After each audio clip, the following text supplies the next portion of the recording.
Hello everyone, welcome to Central Government Job Updates. അപ്പോൾ നമ്മൾ ഇന്ന് വന്നിരിക്കുന്നത് പുതിയൊരു ജോബ് റിക്രൂട്ട്മെന്റിനെ പറ്റിയിട്ട് സംസാരിക്കാൻ വേണ്ടിയാണ്. അപ്പോൾ അൺമാരീഡ് ആയിട്ടുള്ള മെയിൽ ആൻഡ് ഫീമെയിൽ കാൻഡിഡേറ്റ്സിനെ എല്ലാ പ്രാവശ്യവും എഴുതാൻ പറ്റുന്ന ഒരു എക്സാമിനേഷൻ ആണ് അഗ്നിവീർ എക്സാമിനേഷൻ എന്ന് പറയുന്നത്.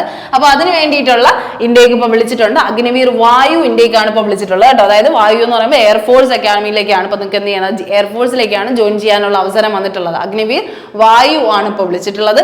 1/2026 എന്ന് പറയുന്ന സെക്ഷനിൽ നിന്നാണ് വിളിച്ചിട്ടുള്ളത്. എയർഫോഴ്സ് റിക്രൂട്ട്മെന്റ് ആണ് ഇപ്പോൾ വിളിച്ചിട്ടുള്ളത്. അപ്പൊ എന്തായാലും അഗ്നിവീർ എന്ന് പറയുന്നത് എന്ത് സ്കീമാണെന്ന് നിങ്ങൾക്ക് കൃത്യമായിട്ട് അറിയാം. 4 വർഷത്തിന്റെ കമ്പൽസറി ആയിട്ടുള്ള ഒരു മിലിറ്ററി എഡ്യൂക്കേഷൻ പോലെയാണ് അത് പോകുന്നത്. അപ്പൊ നിങ്ങൾക്ക് അറിയാം, മിലിറ്ററി ട്രെയിനിങ് പോലെയാണ് പോകുന്നത്. നമ്മുടെ എയർഫോഴ്സ് അതിപ്പോ ഓരോ 3 ഫോഴ്സസ് ഉണ്ട്. നമ്മുടെ ആംഡ് ഫോഴ്സസ് ആയിട്ടുള്ള നേവൽ വിളിക്കാറുണ്ട്, അതുപോലെ എയർഫോഴ്സിൽ വിളിക്കാറുണ്ട്, അതുപോലെ ആർമിയിലും വിളിക്കാറുണ്ട്. അപ്പൊ അതിൽ നിന്ന് ഇപ്പോൾ വിളിച്ചിട്ടുള്ള ഏതിലാണ്, നമ്മുടെ എയർഫോഴ്സിലേക്കാണ് ഇപ്പോൾ അഗ്നിവീർ ക്ഷണിച്ചിട്ടുള്ളത്. അപ്പൊ അത് കൃത്യമായി നിങ്ങൾ മനസ്സിലാക്കി എന്ത് ചെയ്യുക, അപ്ലൈ ചെയ്യാൻ പറ്റുന്നവരാണെങ്കിൽ ഉറപ്പായിട്ടും അപ്ലൈ ചെയ്യാനായിട്ട് ശ്രമിക്കുക. അഗ്നിപഥിന്റെ സ്കീമിലാണ് ഏത് വരുന്നത്, അഗ്നിവീർ വരുന്നത് കേട്ടോ. അപ്പൊ invites online applications from unmarried ആയിട്ടുള്ള male and female candidates for selection test for Agniveer Vayu intake 1/2026 Agnipath സ്കീമിലാണ് അത് വരുന്നത്. അപ്പൊ നിങ്ങൾക്ക് അറിയാം, അഗ്നിപഥ് യോജനയിൽ അഗ്നിപഥ് വായുവിലേക്കാണ് ഇപ്പൊ വിളിച്ചിട്ടുള്ളത്. ലോഞ്ച് ചെയ്തിരിക്കുന്നത് ഇന്ത്യൻ എയർഫോഴ്സുകാരാണ്. അഗ്നിവീർ വായു പോസ്റ്റ് ആണ്. അൺമാരീഡ് ആയിട്ടുള്ള മെയിൽ ആൻഡ് ഫീമെയിൽ കാൻഡിഡേറ്റ്സിനെയാണ് അവർക്ക് വേണ്ടത്. അവരുടെ ഏജ് കാറ്റഗറി എല്ലാം പറയുന്നുണ്ട്. നമുക്ക് സർവീസ് വരുന്നത് 4 വർഷമാണ്. 4 വർഷം കമ്പൽസറി ആയിട്ട് നിൽക്കുക. അത് കഴിഞ്ഞ് നിങ്ങൾക്ക് എന്ത് ചെയ്യാം, ഇറങ്ങാമെന്നുള്ള കാര്യമാണ്. പിന്നെ നമുക്ക് കണ്ടിന്യൂ ചെയ്യുന്നെങ്കിൽ അതിനായിട്ടുള്ള പ്രോസസ്സുകൾ മുന്നോട്ട് പോകാൻ ചെയ്യാം.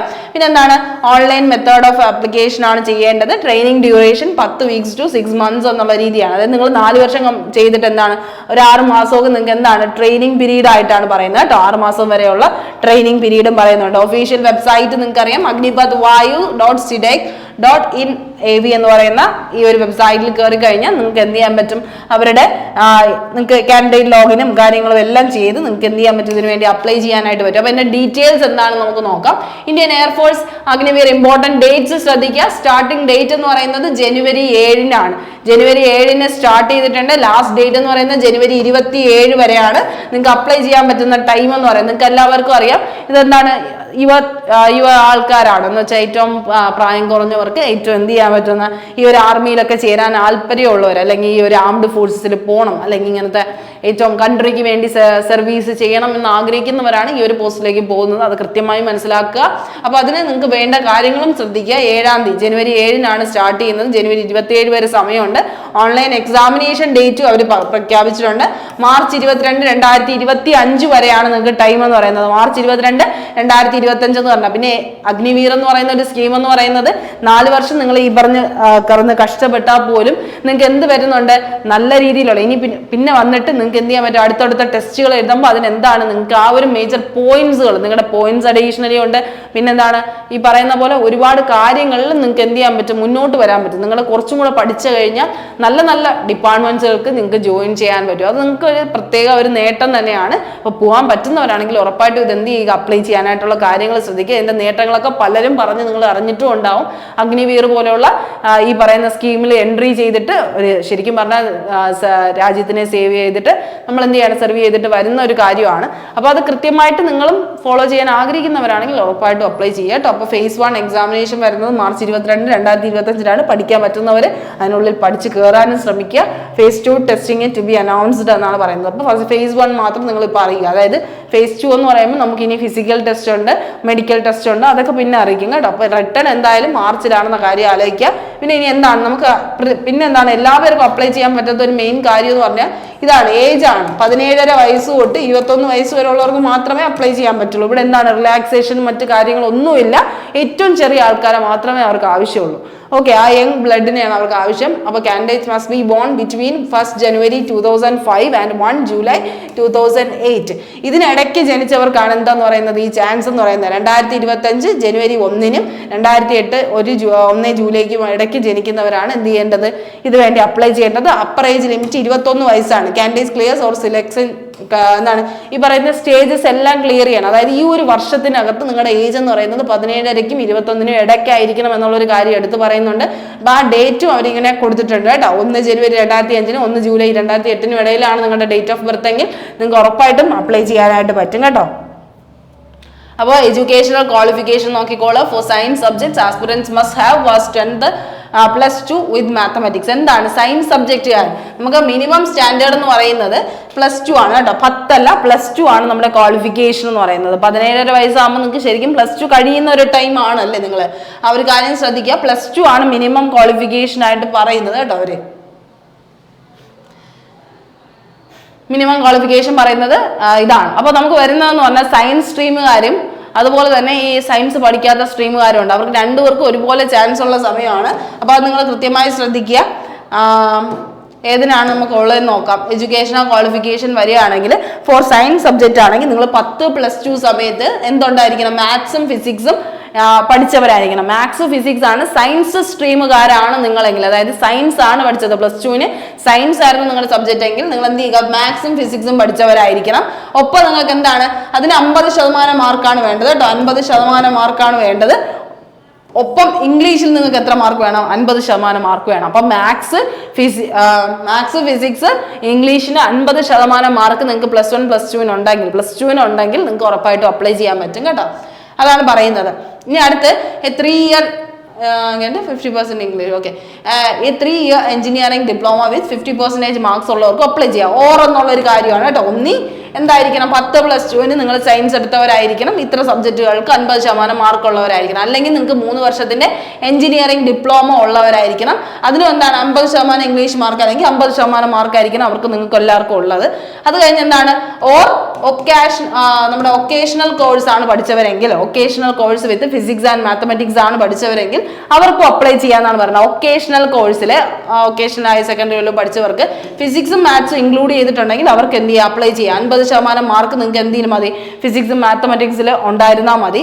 ഒപ്പം തന്നെ നിങ്ങൾ എന്താണ് ഈ പറയുന്ന പോലെ ഇംഗ്ലീഷ് എന്ന് പറയുന്നത് നിങ്ങളുടെ 10ാം ക്ലാസ്, കാരണം നിങ്ങൾ ഇതിൽ ചിലപ്പോൾ പഠിച്ചില്ല, ഒക്കേഷണൽ കോഴ്സിൽ ഇംഗ്ലീഷ് പഠിച്ചില്ലെങ്കിലും കുഴപ്പമില്ല. പക്ഷെ നിങ്ങളുടെ മെട്രിക്കുലേഷൻ ലെവൽ അല്ലെങ്കിൽ ഇതിന് മുന്നേ പഠിച്ച സമയത്ത് നിങ്ങൾക്ക് എന്താണ് ഇംഗ്ലീഷിൽ എന്താണ് 50% മാർക്ക് ഉണ്ടായിരിക്കണം. അതായത് നിങ്ങൾ പഠിച്ചു വന്നതിൽ ഏതെങ്കിലും ഒരു സമയത്ത് നിങ്ങളുടെ 50% മാർക്ക് ഒന്നീ 10 അല്ലെങ്കിൽ ഇതിന്റെ ഇടയ്ക്ക് നിങ്ങൾ എപ്പോഴെങ്കിലും എന്തെങ്കിലും പഠിച്ചിട്ടുണ്ടെങ്കിൽ അതിൽ ഇംഗ്ലീഷിന് എന്ത് വേണം? 50% മാർക്ക് വേണമെന്നാണ് പറയുന്നത്. അതാണ് സയൻസ് സബ്ജക്റ്റുകാരെ പറ്റിയിട്ട് പറയുന്നത്. ഓക്കെ, ഒന്നീ എഞ്ചിനീയറിംഗ് ഡിപ്ലോമ വേണം, അല്ലെങ്കിൽ 10+2 മാത്സ് ഫിസിക്സ് ഇംഗ്ലീഷ് പഠിച്ചവരായിരിക്കണം, അല്ലെങ്കിൽ വൊക്കേഷണൽ സബ്ജക്റ്റിൽ ഫിസിക്സും മാത്സും ഉൾപ്പെട്ട് പഠിച്ചിട്ട് 10ാം ക്ലാസ്സിൽ ഇംഗ്ലീഷിന് ഇത്ര സ്കോർ മേടിച്ചവരായിരിക്കണം എന്ന് പറയുന്നുണ്ട്.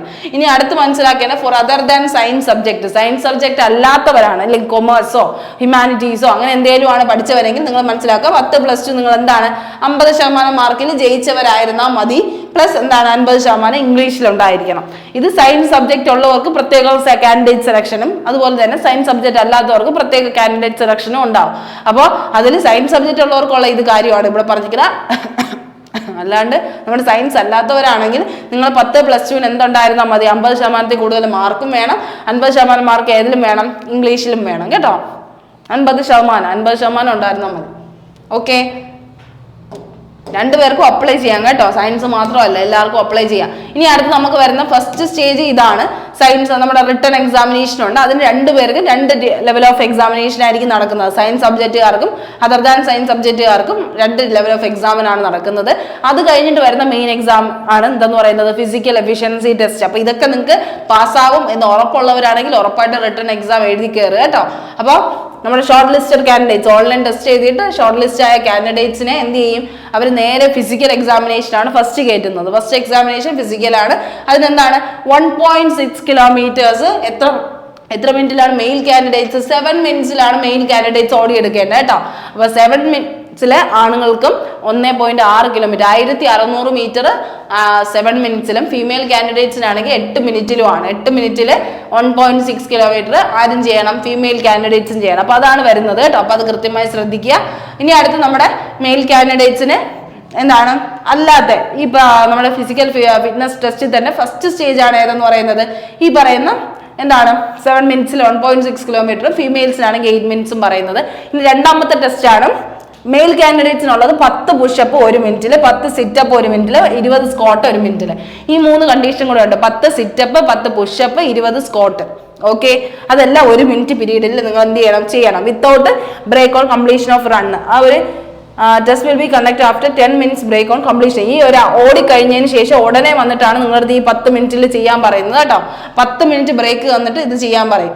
ഓക്കെ, പുഷപ്പ് ചെയ്യാൻ പറയുന്നത് 2 മിനിറ്റ് ബ്രേക്കിലും സിറ്റപ്പ് ചെയ്യാൻ പറ്റുന്നത് 2 മിനിറ്റ് ബ്രേക്കിലാണ്. ഇതെല്ലാം ഓരോ സ്റ്റേജസ് ആണ്. ഇത് കഴിഞ്ഞിട്ട് ഓടി വന്നിട്ട് എന്ത് ചെയ്യുക, 10 മിനിറ്റ് കഴിഞ്ഞതിന് ശേഷം 10 പുഷപ്പ് എടുക്കുക, അത് കഴിഞ്ഞ് 2 മിനിറ്റ് കഴിഞ്ഞിട്ട് സിറ്റപ്പ് എടുക്കുക, അത് കഴിഞ്ഞ് 2 മിനിറ്റ് കഴിഞ്ഞിട്ട് സ്ക്വാട്ട് എടുക്കുക. ഓക്കെ ഓക്കെ ഇനി അടുത്ത ഫീമെയിൽ കാൻഡിഡേറ്റ്സിന്, പെൺകുട്ടികൾക്കാണെങ്കിൽ 10 സിറ്റപ്പ് 1 മിനിറ്റ് 30 സെക്കൻഡിൽ, 15 സ്ക്വാട്ട് 1 മിനിറ്റിൽ. ഇതാണ് ഉള്ളത് കേട്ടോ. അപ്പോൾ വായു ഇൻടേക്കിൽ നിങ്ങൾ പോകാൻ താല്പര്യമുള്ളവരാണ്, അഗ്നിവീറിൽ കയറാൻ താല്പര്യമുള്ളവരാണെങ്കിൽ നിങ്ങൾ ഓടിക്കഴിഞ്ഞ് വന്നിട്ട് നിങ്ങൾ എന്ത് ചെയ്യുക, 10 സിറ്റപ്പ് 1 മിനിറ്റ് 30 സെക്കൻഡിൽ ചെയ്യുക, 15 സ്ക്വാട്ട് 1 മിനിറ്റ് ചെയ്യുക. ഓക്കെ സിറ്റപ്പ് ഒന്നുമില്ല, അതൊക്കെ ആകെ സിറ്റപ്പ് ഓക്കെ സിറ്റപ്പ് ആണ് കേട്ടോ, പുഷപ്പ് അല്ല, സിറ്റപ്സ് ആണ് ഉള്ളത്. സിറ്റപ്പും സ്ക്വാട്സും ആണ് ഏതുള്ളത്, ഫീമെയിൽ കാൻഡിഡേറ്റ്സിനുള്ളത്. അവർക്ക് പുഷപ്പ് ഇല്ല കേട്ടോ. അപ്പോൾ ഫീമെയിൽസിന് അത്യാവശ്യം ഓക്കെ ആണ്, അത് നിങ്ങൾക്ക് കംപ്ലീറ്റ് ചെയ്യാൻ പറ്റുന്ന കാര്യമാണ്. ഓക്കെ ഇനി അടുത്ത നമ്മുടെ സെലക്ഷൻ സ്റ്റേജസ് കൃത്യമായി മനസ്സിലാക്കിക്കോളാം. ഫസ്റ്റ് വരുന്ന എന്താണ്, റിട്ടൺ എക്സാമിനേഷൻ ആണ്. രണ്ടാമത് വരുന്നത് physical fitness test plus documentation plus adaptability test ഉണ്ട്. നിങ്ങൾ അഡാപ്റ്റബിലിറ്റി ടെസ്റ്റും കൂടെ നിങ്ങൾ ചെക്ക് ചെയ്യുക. അതായത് നിങ്ങൾ എല്ലാ സാഹചര്യത്തിലും ജീവിക്കാൻ പറ്റുന്നവരാണോ എന്ന് മനസ്സിലാക്കുന്ന ഒരു ടെസ്റ്റും കൂടെ നിങ്ങൾ ചെയ്യാറുണ്ട് കേട്ടോ. ഇനി അത് കഴിഞ്ഞിട്ടാണ് മെഡിക്കൽ എക്സാമിനേഷൻ. എല്ലാ ഫൈനലായിട്ടുള്ള ഫിസിക്കലൊക്കെ പാസ്സായവർക്കാണ് മെഡിക്കൽ എക്സാമിനേഷൻ വരുന്നത്. അതിലെല്ലാം ചെക്ക് ചെയ്യും കേട്ടോ. നിങ്ങളുടെ ഐസൈറ്റ്, വിഷന്റെ കാര്യങ്ങളെല്ലാം നോക്കും. ഹിയറിങ്, ഡെന്റൽ പോയിന്റ്സ്, നിങ്ങളുടെ സർജറി മാർക്സ്, ഫീമെയിൽസിനാണെങ്കിൽ ഗൈനക് ടെസ്റ്റ്, അതെല്ലാം നോക്കാറുണ്ട്. ഹെർണിയ പോലെയുള്ള എല്ലാ കാര്യങ്ങളും എല്ലാം അവർ എന്ത് ചെയ്യാറുണ്ട്, ചെക്ക് ചെയ്യാറുണ്ട് കേട്ടോ. അപ്പൊ അതെല്ലാം നോക്കാറുണ്ട്. അപ്പൊ written examination, physical fitness, medical, ഇത്ര സ്റ്റേജസ് ആണുള്ളത്. ഇനി അടുത്ത് നമ്മൾ പറഞ്ഞു എയർമാൻ എന്തുണ്ട്, സയൻസ് സ്ട്രീം പഠിച്ചവർക്കും ഉണ്ട്, സയൻസ് അല്ലാത്ത സ്ട്രീം പഠിച്ചവർക്കും ഉള്ള പ്രത്യേക സെക്ഷൻസ് ഉണ്ട്. അപ്പൊ അത് കൃത്യമായി മനസ്സിലാക്കിക്കോളുക. എയർഫോഴ്സ് എക്സാം 2025 പാറ്റേൺ മനസ്സിലാക്കിക്കോളുക. എയർമാൻ സയൻസ് പഠിച്ച സ്ട്രീമുകാരാണ് അപ്ലൈ ചെയ്തവരെങ്കിൽ അവർക്ക് വരുന്ന സബ്ജക്ട് ഇംഗ്ലീഷ്, മാത്സ്, ഫിസിക്സ്. അവർ ചോദിച്ച ഏത് സബ്ജക്റ്റ് ആണോ അത് തന്നെയാണ് നിങ്ങളുടെ എന്ത് ചെയ്യുന്നത്, എക്സാമിനും ചോദിക്കുന്നത്. അപ്പൊ നമ്പർ ഓഫ് ക്വസ്റ്റ്യൻസ് 20 ക്വസ്റ്റ്യൻസ്, എത്ര മാർക്ക്, 20 ക്വസ്റ്റ്യൻസ്. അത് കഴിഞ്ഞ് മാത്സിന് 25 ക്വസ്റ്റ്യൻസ്, ഫിസിക്സിന് 25 ക്വസ്റ്റ്യൻസ്.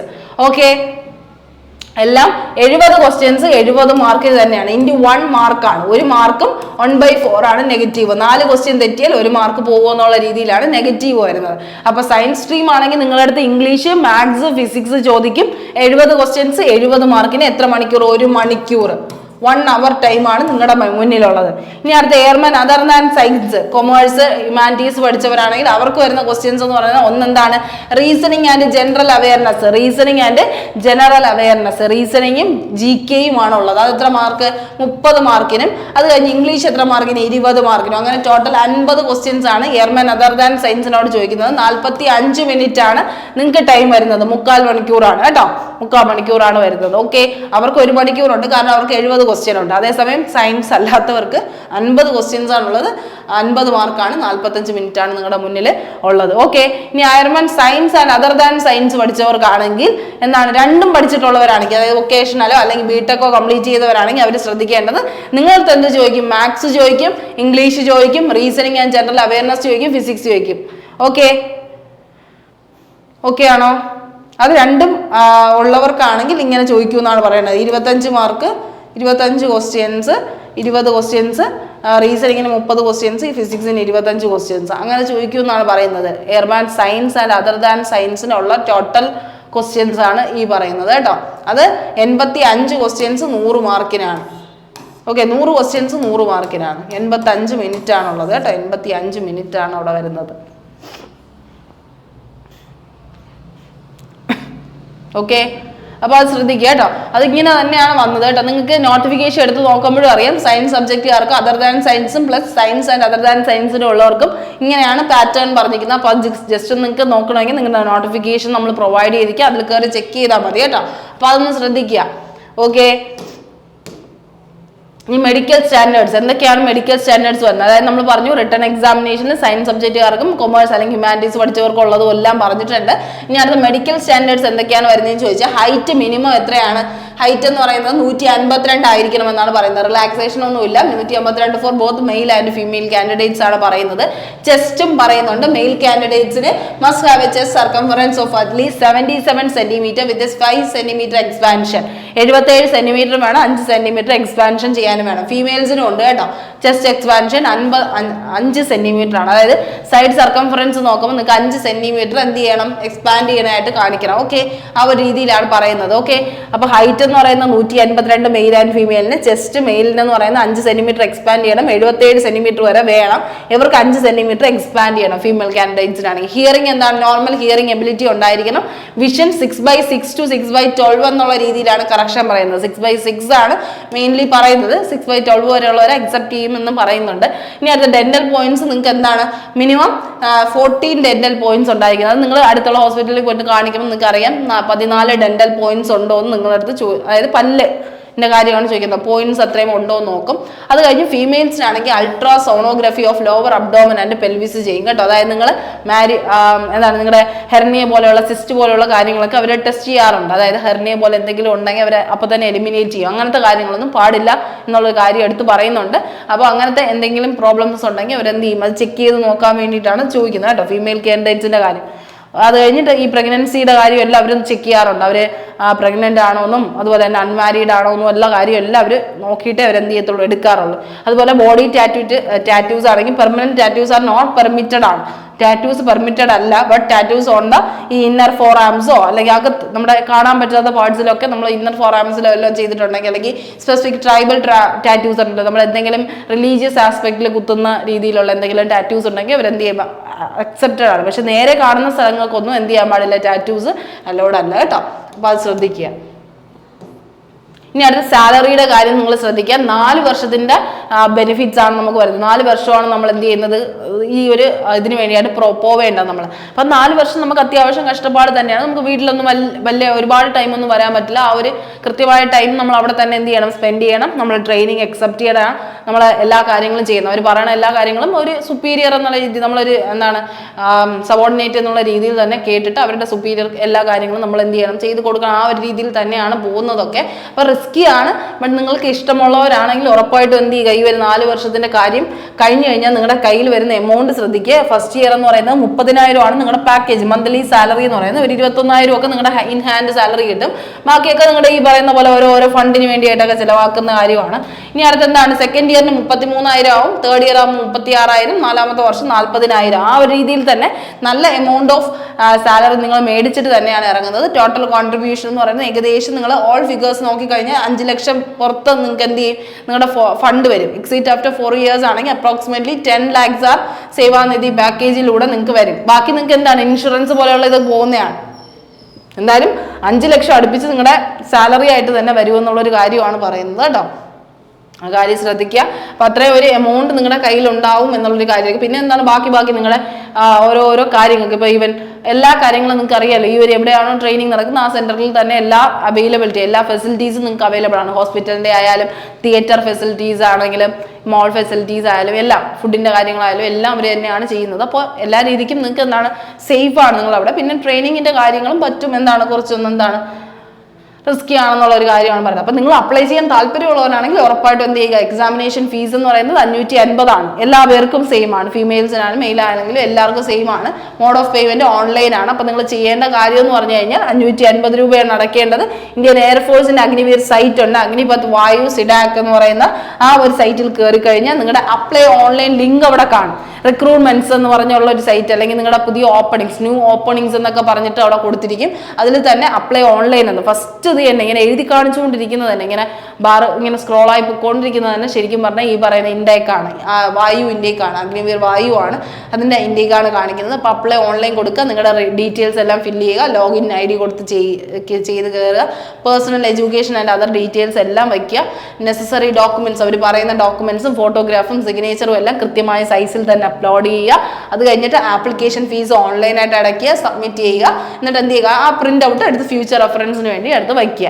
ഇത് തന്നെയാണ് എല്ലാത്തിനും നമ്മൾ ചെയ്യുന്നത്. അപ്പോൾ കൃത്യമായിട്ട് നിങ്ങൾ ആലോചിക്കുക, നിങ്ങളുടെ എഡ്യൂക്കേഷണൽ ക്വാളിഫിക്കേഷനും അതുപോലെ തന്നെ നിങ്ങളുടെ ഏജ് ലിമിറ്റും എല്ലാം ഇതനുസരിച്ച് വരുന്നുണ്ടെങ്കിൽ ഉറപ്പായിട്ടും നിങ്ങൾക്കുള്ള നല്ലൊരു ചാൻസ് ആണ്. അത് നിങ്ങൾ മിസ്സാക്കരുത്. 4 വർഷത്തിന്റെ കാര്യമാണ്. ആ 4 വർഷം നമ്മൾ സ്പെൻഡ് ചെയ്യാൻ ഓക്കെ ആണെന്നുണ്ടെങ്കിൽ, എന്നുവെച്ചാൽ ഇവിടെ നാട്ടിൽ നിന്നൊക്കെ മാറി ദൂരെ പോയി സ്ഥലത്ത് നിന്ന് ഇങ്ങനെ വർക്ക് ചെയ്യാനൊക്കെ ഓക്കെ ആണെന്നുണ്ടെങ്കിൽ ഉറപ്പായിട്ടും അപ്ലൈ ചെയ്യുക. അപ്പോൾ ഡീറ്റെയിൽസ് എന്തെങ്കിലും നിങ്ങൾക്ക് കൂടുതലായിട്ട് അറിയണമെങ്കിൽ നമ്മുടെ PDF നമ്മൾ നമ്മുടെ കമന്റ് ബോക്സിൽ കൊടുത്തേക്കാം. നിൽക്കറി നിങ്ങൾ വായിച്ചു നോക്കുക, എല്ലാം മനസ്സിലാക്കി നിങ്ങൾ എന്ത് ചെയ്യുക, അപ്ലൈ ചെയ്യാനായിട്ട് ശ്രമിക്കുക. അപ്പോൾ എല്ലാവർക്കും നല്ലൊരു ദിവസം ആശംസിക്കുന്നു. താങ്ക്